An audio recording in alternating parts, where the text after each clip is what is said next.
This is my week 4 video presentation on somatic disorders. A few somatic disorders that I want to discuss, of course, is somatic syndrome disorder, functional neurological symptom disorder, or convergent disorder. Then there's eating disorders like anorexia, bulimia, binge eating disorders, sleep disorders, insomnia, restless leg syndrome, narcolepsy, and sleep apnea. And then there's elimination disorders. The videos that we had to watch for class really gave some really great insight into these videos. One of the videos that really stuck out to me was the video on eating disorders called Dying to Be Thin.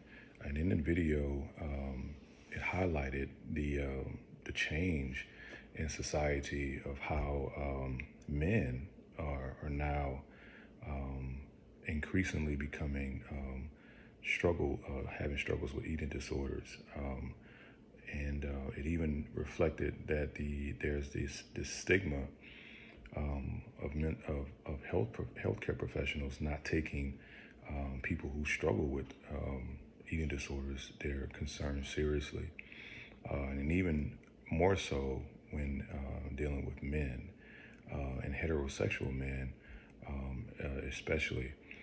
There's like a stigma that men who struggle with eating disorders are oftentimes gay, which that has been dispelled. So that video really stuck out. A couple more points that I want to make in my presentation, involves how somatic symptom disorders happens when a person feels significantly distressed about physical symptoms. It has abnormal feelings and behaviors in response to them. These responses interfere with their daily function. The physical symptoms may be due to a medical condition, or they may not have a clear cause. There's a few comorbidities with somatic symptom disorders.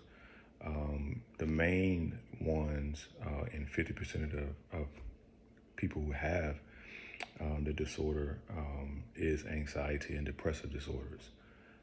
The next one I want to talk about is conversion disorder, or functional neurological symptom disorder.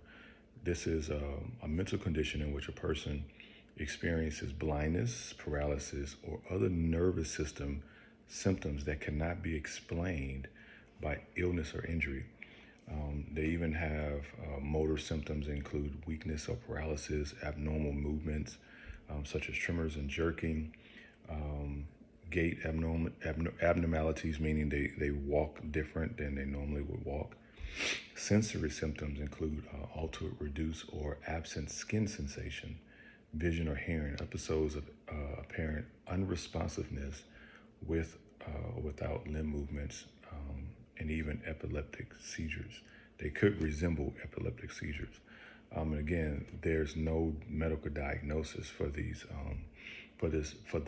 things happening. Eating disorders, and I mentioned eating disorders before. Eating disorders is something that has, like I said before, is on the rise, and it involves complex mental health issues that affect emotional and physical health. People with eating disorders develop unhealthy relationships with food. It can be emotional eating, anorexia, bulimia, binge eating, or all types of eating disorders. And like I said before, there's a growing population of men who are struggling with these eating disorders. There's no single, as far as treatment, there's no single best way to treat eating disorders. Cognitive behavior therapy is one of them. Medication, other psychotherapies, and medical monitoring have all shown to have significant value in treating. A couple other disorders I want to mention that the videos talked about: sleep disorders, and this is something that I've noticed that has been on the rise, especially I guess as technology advances and medical device technology advances. I'm starting to see an increase in people who are being treated with sleep apnea, which is one of them. And those And I know people who struggle with sleep apnea, and it does affect their quality of life. They oftentimes don't get enough sleep at night. They are very, very tired. They look tired. They look disheveled. And we all know that when individuals don't get enough sleep, we do become irritable, and that irritability may be misunderstood in other ways of being this person is grouchy or hard to get along with, when in essence they're not getting enough sleep because they have sleep apnea. Other common sleep disorders is restless leg syndrome, narcolepsy, and insomnia. Insomnia is another one that can really affect the person's quality of life just because they are not getting enough sleep at night, sleeping 2 or 3 hours a night, and then functioning all day and having to function at high levels. Now, there's some things that can really treat insomnia. Drugs like hypnotic drugs like antihistamines and sleep aids can really be beneficial to people with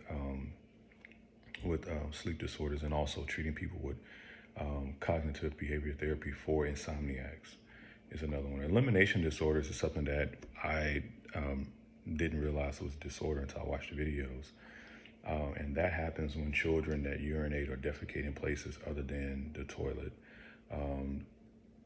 Children and individuals with these disorders usually are past the age where such acts are common behavior. So it happens in older individuals, older kids, and it's usually diagnosed with kids between ages 7 and 12. And these disorders primarily fall under names like urenesis, if I said that right. And it deals with primarily, of course, urine and feces control. And those are the few disorders that I want to discuss from the video. Like I said before, the video was very enlightening, very eye-opening to the things that people are struggling with. Thank you.